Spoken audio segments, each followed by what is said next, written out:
Hai, saya Angela Bersubakti. Di sini saya akan menjelaskan tentang mengidentifikasi latar belakang, masalah penelitian, tujuan penelitian, manfaat penelitian, serta tinjauan pustaka. Baik, untuk topik yang pertama itu adalah latar belakang masalah penelitian. Latar belakang adalah sekumpulan ide atau gagasan yang menyebabkan penelitian dilakukan dan latar belakang tersebut sebaiknya disusun oleh peneliti itu sendiri. Dalam latar belakang diuraikan tentang alasan atau justifikasi mengapa penelitian tersebut perlu dilakukan dengan menguraikan besaran masalah, keseriusan masalah, serta kesensitifan masalah. Latar belakang masalah penelitian sekurang-kurangnya memuat hal-hal secara berurutan. Yang pertama ada masalah penelitian berupa fenomena atau faktor yang ada dan teori atau referensi yang mendukung. Kedua, skala masalah berupa besaran masalah dan pengaruh yang timbul terhadap kesehatan, waktu terjadi pada saat ini, atau apakah semakin meningkat, tempat kejadian, karakteristik masyarakat yang terkena. Ketiga, ada kronologis masalah berupa penyebab masalah dan dampak dari masalah. Dan yang keempat ada solusi, yaitu berupa konsep pemecahan. Selanjutnya kita masuk pada bagian tujuan penelitian. Tujuan penelitian adalah suatu indikasi ke arah mana atau di mana atau informasi apa yang dicari melalui penelitian itu. Tujuan penelitian dirumuskan dalam bentuk pernyataan yang konkret, dapat diamati atau observable, dan dapat diukur. Untuk memenuhi sifat dan karakteristik penelitian, tujuan penelitian yang diinginkan sebaiknya memiliki beberapa ciri antara lain. Yang pertama ada harus terikat dengan rumusan masalah atau secara eksplisit diarahkan untuk menjawab perumusan masalah. Yang kedua ada dinyatakan dalam kalimat deklaratif. Yang ketiga merupakan sesuatu yang ingin dicapai melalui proses penelitian. Yang keempat harus jelas dan tegas dalam penyampaiannya. Selanjutnya kita masuk pada bagian manfaat penelitian. Kegunaan atau manfaat penelitian adalah menguraikan suatu harapan bahwa hasil penelitian tersebut akan mempunyai manfaat baik praktis maupun teoritis. Manfaat penelitian ini dapat dinyatakan dengan cara sebagai berikut. Yang pertama, kenali akibat-akibat negatif yang tidak diinginkan jika tujuan penelitian tidak tercapai dan berarti masalah penelitian tidak terpecahkan. Yang kedua, nyatakan bahwa penelitian yang akan dilakukan diyakini berguna dan bermanfaat untuk menghindarkan akibat. Selanjutnya kita masuk pada bagian tinjauan pustaka. Tinjauan pustaka adalah salah satu bagian yang sangat penting dalam sebuah penelitian. Dalam bagian ini, peneliti melakukan peninjauan terhadap literatur-literatur yang relevan dengan topik penelitian.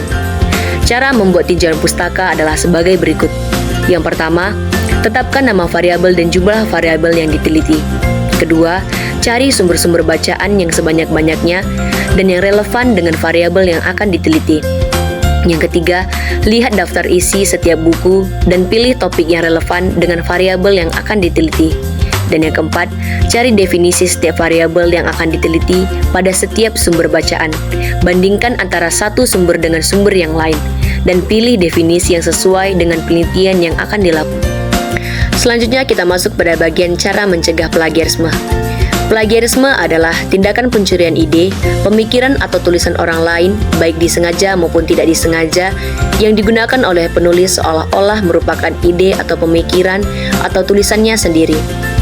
Jenis-jenis plagiarisme dibagi menjadi 5 bagian. Yang pertama, word by word plagiarisme.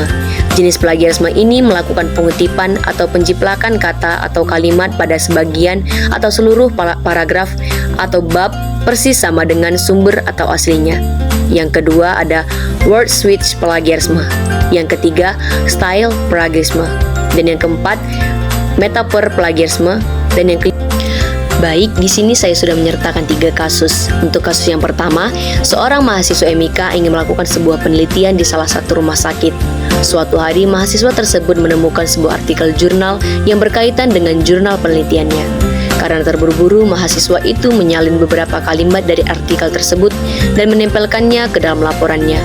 Namun, ia mengubah beberapa kata dalam kalimat tersebut agar tidak terlihat seperti plagiat. Untuk pada kasus yang pertama, jawabannya yaitu word switch plagiarisme. Mengapa? Karena jenis plagiarisme ini yaitu melakukan pengutipan atau penjiplakan kata atau kalimat pada sebagian atau seluruh paragraf atau bab dengan mengganti beberapa kata dalam kalimat tanpa mengubah susunan kata ataupun susunan kalimat dan tanpa mencantumkan nama penulis asli beserta sumbernya. Baik, untuk kasus yang kedua, yaitu seorang mahasiswa rekam medis berinisial S adalah seorang mahasiswa semester akhir yang sedang menyusun laporan tugas akhirnya. Ia ingin memastikan bahwa laporan yang ia buat bebas dari plagiarisme sebelum dikumpulkan ke dosennya. Oleh karena itu, ia memutuskan untuk menggunakan salah satu aplikasi pendeteksi plagiarisme yang tersedia secara online. Dari kasus di atas, aplikasi apakah yang seharusnya dipakai oleh mahasiswa tersebut untuk mengecek laporan yang ia buat bebas dari plagiarisme? Untuk jawabannya yaitu mahasiswa tersebut menggunakan aplikasi cekplagiarisme.com, adalah situs web yang dapat digunakan untuk mengecek plagiarisme secara gratis. Selanjutnya kita masuk pada kasus yang ketiga.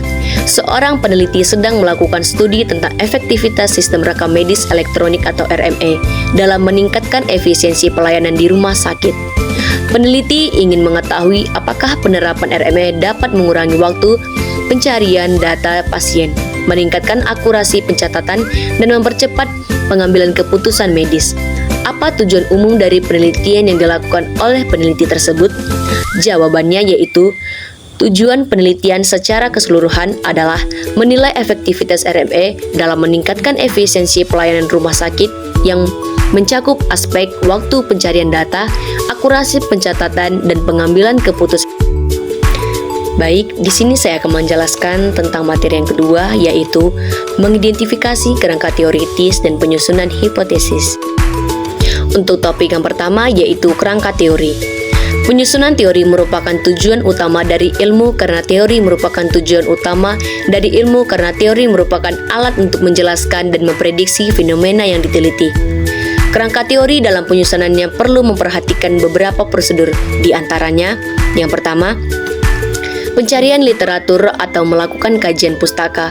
Kedua, sintesis serta modifikasi terhadap teori satu dengan teori lainnya. Yang ketiga, mengungkap beberapa teori yang digunakan berdasarkan variabel yang diteliti. Dilanjutkan dengan menyusun kerangka pemikiran yang sistematis, logis. Untuk topik yang kedua ada kerangka konsep. Konsep adalah generalisasi dari sekelompok fenomena tertentu, sehingga dapat dipakai untuk menggambarkan berbagai fenomena yang sama. Konsep adalah suatu pengertian dasar dari sesuatu yang akan diteliti. Kerangka konsep yang baik harus memenuhi syarat berikut. Variabel-variabel penelitian yang akan diteliti harus jelas kerangka. Konsep harus menjelaskan hubungan antara variabel-variabel yang akan diteliti. Dan ada teori yang mendasari kerangka konsep jawab. Selanjutnya kita masuk pada bagian topik yang ketiga yaitu hipotesis. Hipotesis adalah suatu asumsi pernyataan hubungan antar dua variabel atau lebih yang diharapkan dapat menjawab pertanyaan penelitian. Uji hipotesis dua sisi atau two-tailed, yaitu uji hipotesis dua sisi ditulis dengan pernyataan HO, U sama dengan X, dan HA, U, X, sehingga HO tidak sama dengan HA atau terdapat nilai yang lebih besar atau lebih kecil dari batas kritis. Yang kedua ada uji hipotesis satu sisi atau one-tailed, yaitu uji hipotesis ini terdiri dari dua jenis. Yang pertama, uji hipotesis satu sisi atau one-tailed dengan pernyataan HO, U sama dengan X, dan HA, U lebih besar X, sehingga HO lebih besar dari HA atau terdapat nilai yang lebih besar dari batas kritis. Yang kedua ada uji hipotesis satu sisi atau one-tailed dengan pernyataan HO, U sama dengan X, dan HA, U lebih kecil X, sehingga HO lebih kecil dari HA atau terdapat nilai yang lebih kecil dari batas kritis. Selanjutnya kita masuk pada bagian topik yang keempat, yaitu karakteristik hipotesis yang baik.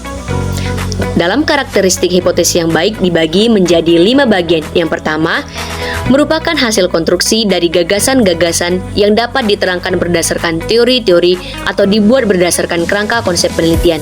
Yang kedua, dirumuskan dalam bentuk pernyataan atau statement dan bukan dalam bentuk pertanyaan.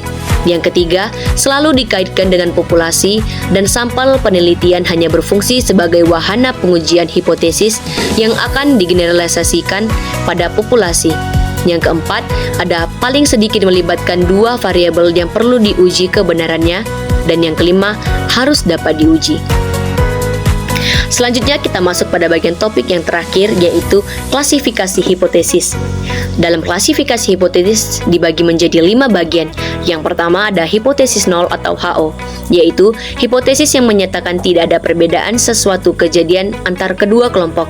Yang kedua, hipotesis alternatif atau HA, yaitu hipotesis yang menyatakan ada perbedaan suatu kejadian antar kedua kelompok. Yang ketiga, hipotesis asosiatif dan kausal. Hipotesis atau asosiatif terjadi karena terjadi perubahan pada suatu variabel sehingga terjadi perubahan pada variabel lainnya.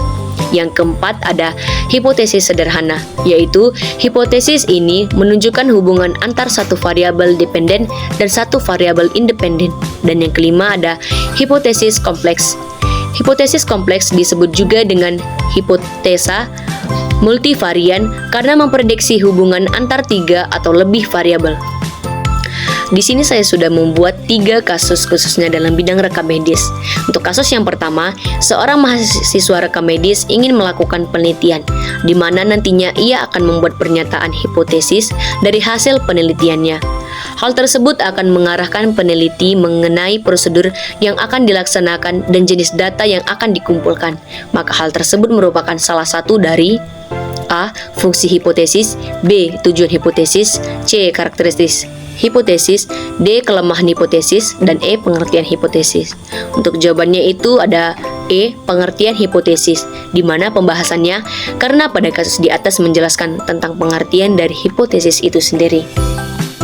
Selanjutnya, pada kasus yang kedua, seorang perekam medis akan melakukan penelitian di sebuah rumah sakit dengan memprediksi hubungan antar 3 atau lebih variabel, seperti apakah hipotesis yang akan digunakan: A. Hipotesis nol atau HO, B. Hipotesis kompleks, C. Hipotesis asosiatif dan kausal, D. Hipotesis sederhana, dan E. Hipotesis alternatif atau HA. Jawabannya yaitu B. Hipotesis kompleks, di mana pembahasannya hipotesis kompleks disebut juga dengan hipotesa multivarian karena memprediksi hubungan antar 3 atau lebih variabel seperti yang saya sudah jelaskan tadi. Selanjutnya untuk kasus yang ketiga, yaitu seorang peneliti melakukan penelitian dengan judul hubungan pengetahuan petugas dengan terjadinya keterlambatan pelaporan dengan memiliki pernyataan HO, tidak ada hubungan pengetahuan petugas dengan terjadinya keterlambatan pelaporan, dan HA, ada hubungan pengetahuan petugas dengan terjadinya keterlambatan pelaporan. Maka, seperti apakah hipotesis yang digunakan? A. Hipotesis nol atau HO, B. Hipotesis alternatif atau HA, C. Hipotesis asosiatif dan kausal, D. Hipotesis sederhana, dan E. Hipotesis kompleks. Jawabannya yaitu hipotesis alternatif atau HA, di mana pembahasannya hipotesis yang menyatakan ada perbedaan suatu kejadian antar kedua kelompok atau hipotesis yang menyatakan ada hubungan variabel satu dengan. Baik, sekian dari hasil video materi beserta kasus yang saya paparkan. Saya ucapkan